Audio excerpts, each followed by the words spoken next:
This study is on the importance of multi-stakeholder decision-making in the case of tumbling walls in Northern Ireland. And the question here was, what was the role of physical proximity, realistic and symbolic threat, and past experiences of positive and negative cross-community contact on Catholic and Protestant residents' support for removing the walls? And so I think the background of this is that when authorities began to consider the dismantling of Northern Ireland's peace walls by 2023, they documented the resistance that they faced in the form of a case study. And that's kind of what this is about. The researchers studied reasons for why the locals were uncomfortable with the removal of the walls in this research. So their hypothesis was that residents living in closer proximity to interface barriers would be more concerned about the consequences of the peace wall removal than those living further away. And more specifically, proximity to peace walls would be associated with heightened intergroup threat and reduced support for recent government proposals. And the methods they used here were, they collected this data on 242 Catholic residents and 246 Protestant residents, tested on perceptions of realistic and symbolic threat, positive and negative contact experiences, and attitudes toward government proposals to remove peace walls. Questions for the realistic threat had statements like, I worry about being physically attacked by members of the other community, and sometimes in Belfast, I'm afraid of being identified as a member of my community.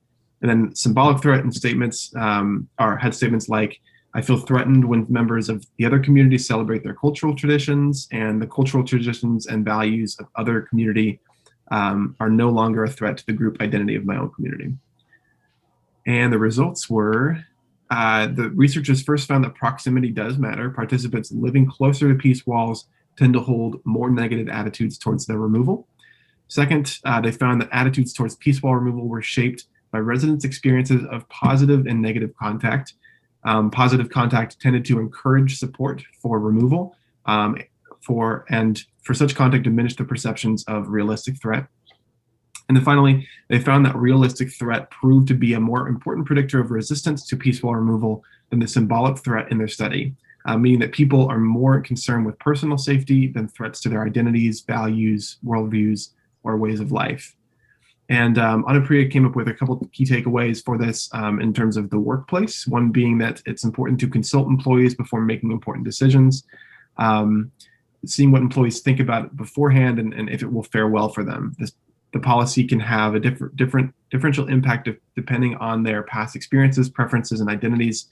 Knowing how they will react in advance can reduce the chances of discomfort and attrition. And then also another key takeaway was that the importance of understanding the nuances of their rationales, because some employees might be more uncomfortable with policies that are better for promoting values of justice, peace, and equality. It doesn't mean that those important decisions should not be made.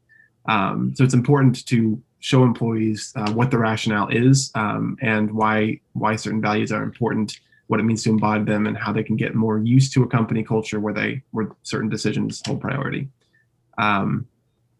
So yeah, that's what this is all about. Fascinating. And I think one of the things I'm sensing too is kind of talking through those kinds of decisions will prevent the defensiveness that might come out against perceived threat or realistic threat.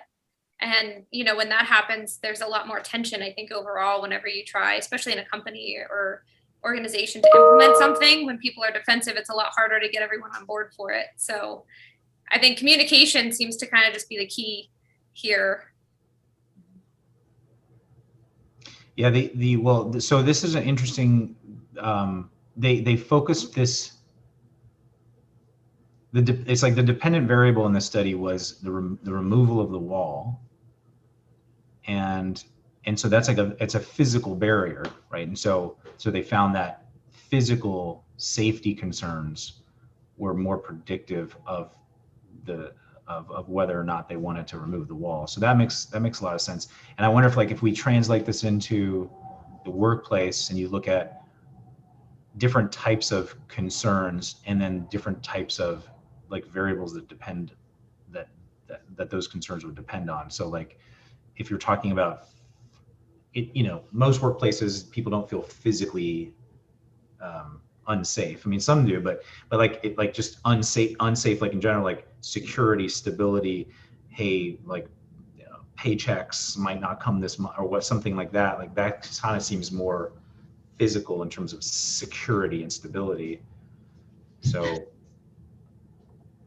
I think another way of translating into the workplace is just the, making a, leadership, making a drastic change to a policy, or as this key takeaway says, that directly affects certain employees, making sure that they are aware of it and understand, as she Anupriya points out, like the rationale behind it. That to me is like the realistic threat versus the symbolic threat, which is, maybe some employees that it doesn't directly affect, but they're still thinking like, well, what does this mean, to the value of our workplace if the leadership didn't communicate this with everyone? Like, what does that say about their values and worldview, or all of those more symbolic threats versus the realistic ones.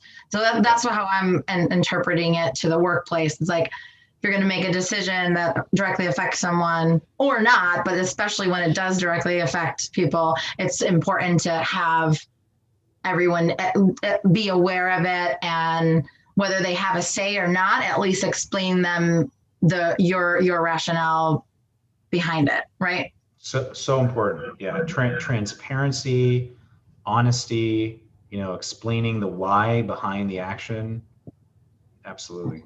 I mean, and of course, like when you can involve input from people before making these types of decisions that affect them, that's always the best practice. But if you, for some reason, cannot, then at least explaining it really clearly and letting, and then giving a space for feedback or how people are feeling about it and that kind of stuff, at least for them to get heard, even if they had no impact or input, at least they can get heard in some way.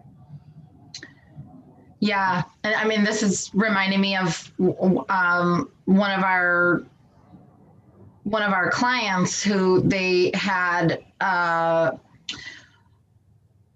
recent, like, kind of not necessarily a blow up, but the reason that they were seeking services, right, from us is due to an offboarding. Like, so we're working with HR management as well as the whole team on this concept of like onboarding and offboarding, because there was someone that was let go, and it was, I don't know the details, but it kind of made things go awry, and like staff members are still upset about it and questioning the motives and all sorts of things from one person being let go. And like, what, so this is reminding me of that, because it's like, were all of the employees communicated with afterwards, whether whether they were involved in the decision-making process or not, like what was the transition process afterwards?